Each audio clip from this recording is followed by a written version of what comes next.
70 वर्षीय आजारी चालक औषध घेऊनच स्टेअरिंगवर 4 जीव गेले, अनेक संसार उद्ध्वस्त. जेजुरी हादरली, महाराष्ट्र सुन्न. ट्रकला पास होता पण चालक सुरक्षित होता का? व्यवस्थेच्या हलगर्जीपणाने घेतले 4 बळी. ज्ञानोबा माऊली तुकारामचा अखंड गजर सुरू होता. हातात टाळ, ओठांवर विठ्ठलाचं नाव आणि मनात फक्त पंढरीच्या दर्शनाची आस.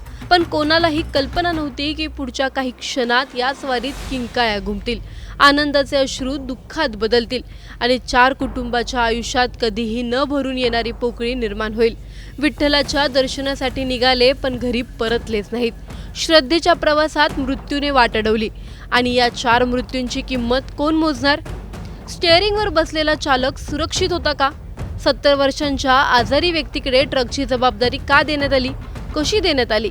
4 वारकऱ्यांच्या मृत्यूसाठी नेमकं जबाबदार कोण? सर्व जाणून घेणार आहोत या व्हिडिओमधून.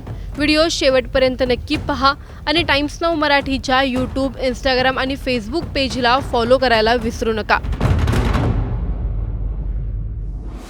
जेजुरीजवळ झालेल्या भीषण अपघातानंतर आता केवळ अपघाताचीच नाही तर संपूर्ण वारी व्यवस्थेची चौकशी सुरू झाली आहे. कारण या दुर्घटनेने एक अत्यंत धक्कादायक प्रश्न समोर आणला आहे. पालखीतील वाहनांना पास दिले जातात, फिटनेस तपासला जातो, पण स्टेअरिंगवर बसलेल्या चालकाची शारीरिक क्षमता, त्याचं वय आणि आरोग्य तपासलं जातं का? जेजुरीजवळ संत ज्ञानेश्वर महाराज पालखी सोहळ्यात झालेल्या भीषण अपघाताने संपूर्ण महाराष्ट्राला हादरवून सोडलं. पण या दुर्घटनेनंतर समोर आलेल्या काही माहितीने अनेक गंभीर प्रश्न उपस्थित केले आहेत. कारण हा केवळ अपघात होता की व्यवस्थेतील मोठ्या दुर्लक्षाचा परिणाम, यावर आता चर्चा सुरू झाली आहे. दरवर्षी लाखो वारकरी विठुरायाच्या दर्शनासाठी पायी वारी करतात. त्यांच्या अन्नधान्यापासून ते दैनंदिन गरजेच्या वस्तूंपर्यंत सर्व साहित्य ट्रक आणि टेम्पोसारख्या वाहनांमधून वाहून नेलं जातं. या वाहनांना पालखी सोहळा प्रशासनाकडून विशेष पास दिले जातात. त्यामुळे त्यांना पालखी मार्गावर सहज प्रवेश मिळतो. वाहनांचे कागदपत्र, विमा आणि फिटनेस प्रमाणपत्र तपासले जाते.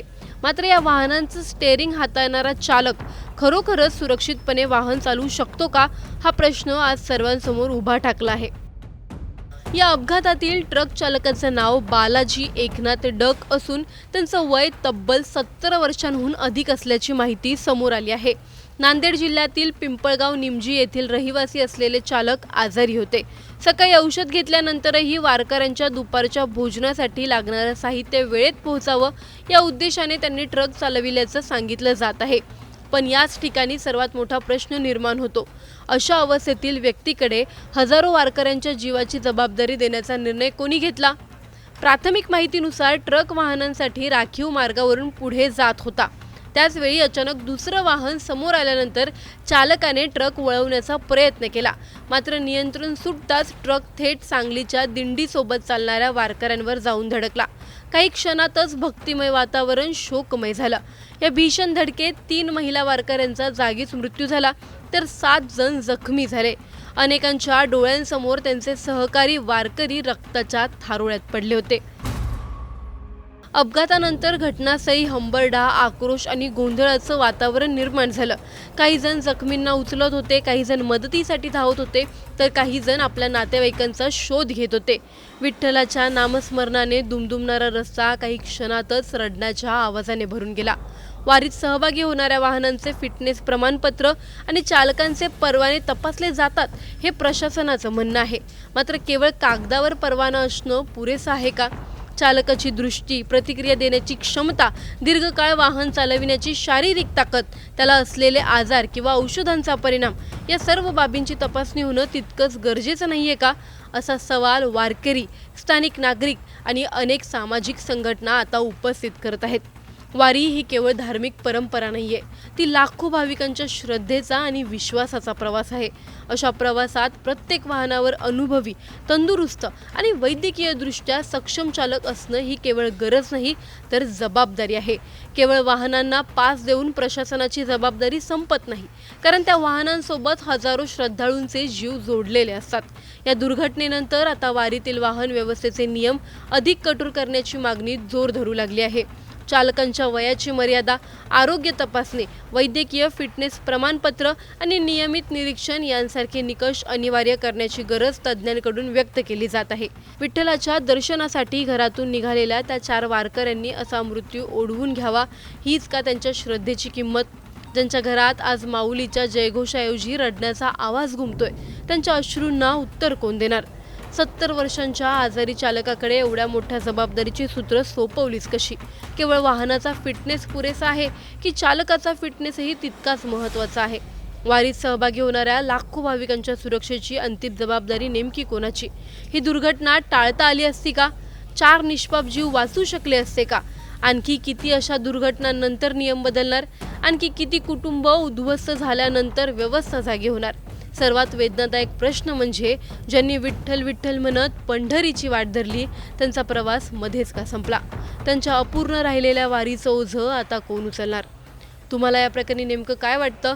आम्हाला कमेंटमध्ये नक्की कळवा. व्हिडिओ आवडल्यास लाईक व शेअर करायला विसरू नका. तसंच अशा नवनवीन अपडेट्ससाठी आणि माहितीपूर्ण व्हिडिओजसाठी टाइम्स नाऊ मराठीला नक्की फॉलो करा.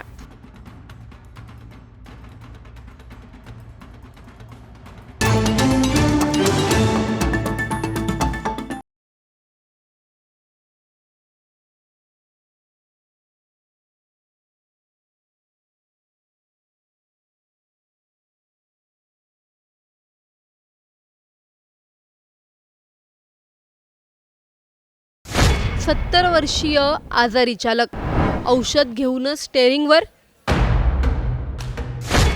4 जीव गेले, अनेक संसार उद्ध्वस्त. जेजुरी हादरली, महाराष्ट्र सुन्न. ट्रकला पास होता पण चालक सुरक्षित होता का?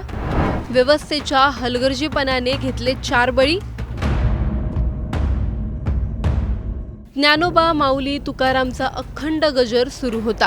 हातात टाळ, ओठांवर विठ्ठलाचं नाव आणि मनात फक्त पंढरीच्या दर्शनाची आस. पण कोणालाही कल्पना नव्हती की पुढच्या काही क्षणात याच वारीत किंकाळ्या घुमतील, आनंदाचे अश्रू दुःखात बदलतील आणि 4 कुटुंबाच्या आयुष्यात कधीही न भरून येणारी पोकळी निर्माण होईल. विठ्ठलाच्या दर्शनासाठी निघाले पण घरी परतलेच नाहीत. श्रद्धेच्या प्रवासात मृत्यूने वाट अडवली आणि या 4 मृत्यूंची किंमत कोण मोजणार? स्टेअरिंगवर बसलेला चालक सुरक्षित होता का? 70 वर्षांच्या आजारी व्यक्तीकडे ट्रकची जबाबदारी का देण्यात आली? कशी देण्यात आली? 4 वारकऱ्यांच्या मृत्यूसाठी नेमकं जबाबदार कोण? सर्व जाणून घेणार आहोत या व्हिडिओमधून. व्हिडिओ शेवटपर्यंत नक्की पहा आणि टाइम्स नाऊ मराठीच्या यूट्यूब, इंस्टाग्राम आणि फेसबुक पेजला फॉलो करायला विसरू नका.